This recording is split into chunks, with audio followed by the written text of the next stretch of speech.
అభి మేనకలా నృత్యం చెయ్యకపోయినా నిప్పుల మీద నడిచిందిగా. దాంతో రాహుల్కి రాయిలో ఉన్న మనసు కూడా కరిగిపోవడం ఖాయం. రాహుల్ మనసు మారాలంటే ముందు వేదవతి పెద్దమ్మ మాట జారాలి. వేదవతి పెద్దమ్మ ఏనాడు అభి మంచితనానికి కరిగిపోదు. అభిని రాహుల్ని కలపబోదు.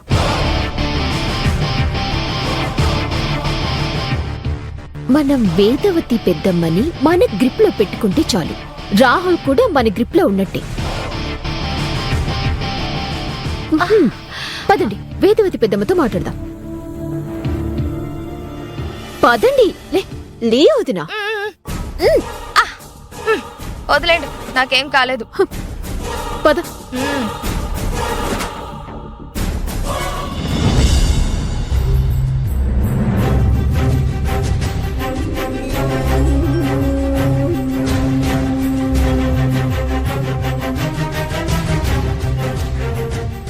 అభి నా మీద ఎంతో ప్రేమతో ఇదంతా చేసిందా, లేకపోతే తన ప్రతిజ్ఞ నెరవేర్చుకోవడానికి ఇదంతా చేసుంటుందా? ఏవీ అర్థం కావడం లేదు. రాహుల్ని తన వైపుకు తిప్పుకోవడానికి అభి ఇంత సాహసం చేసుంటుందా?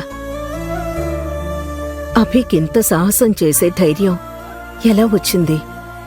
అభి నిజంగా గుండెల్లో ప్రేమ ఉంచుకొని చేసిందో, లేకపోతే గెలుపు సాధించడానికి చేసిందో నాకేం అర్థం కావడం లేదు.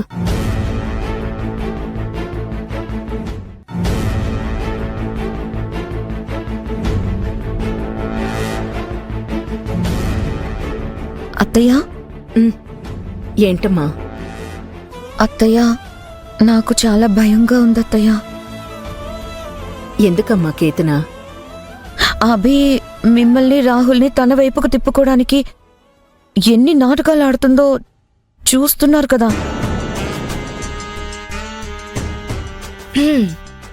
పాపం అత్తయ్య గారు, కేతనని చూస్తుంటే జాలేస్తోంది. అభి ఇంత డ్రామా ఆడాక మీరు కానీ రాహుల్ కానీ మనసు మార్చుకోకుండా ఎలా ఉంటారు? మళ్ళీ అభిమాయిలో పడిపోయే ఉంటారని కేతన లబోదిబోమని ఏడుస్తుందంటే నమ్మండి.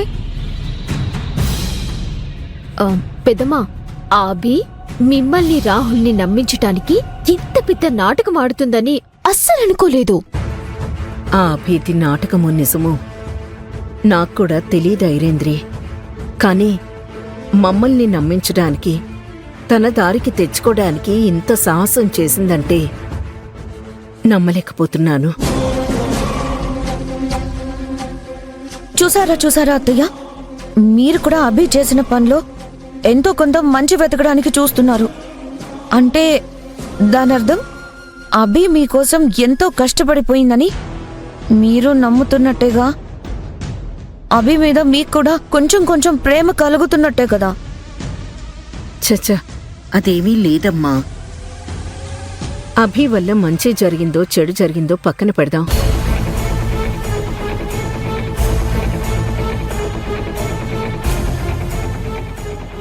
కాని ఈ మాత్రం దానికే నేను మనసు మార్చుకుంటానని, తనని శాశ్వతంగా ఈ ఇంట్లోనే కోడలుగా ఉంచేస్తానని నువ్వు అనవసరంగా అపోహపడకు.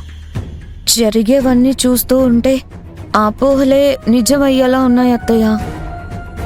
చూడు కేతన, నీకు రాహుల్కి పెళ్లి చేస్తానని నేను నీకు మాటిచ్చాను. ఆ మాటని ఎట్టి పరిస్థితుల్లోనూ నేను తప్పను.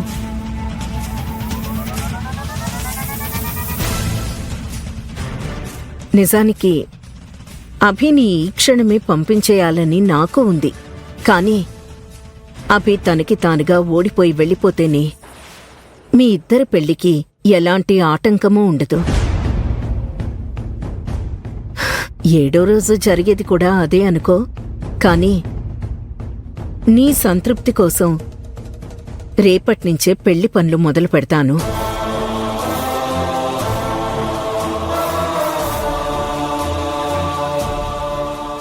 మీ పెళ్లి రోజు, అభి బయటకు వెళ్లే రోజు ఒక్కటే అవ్వాలి. హ్మ్.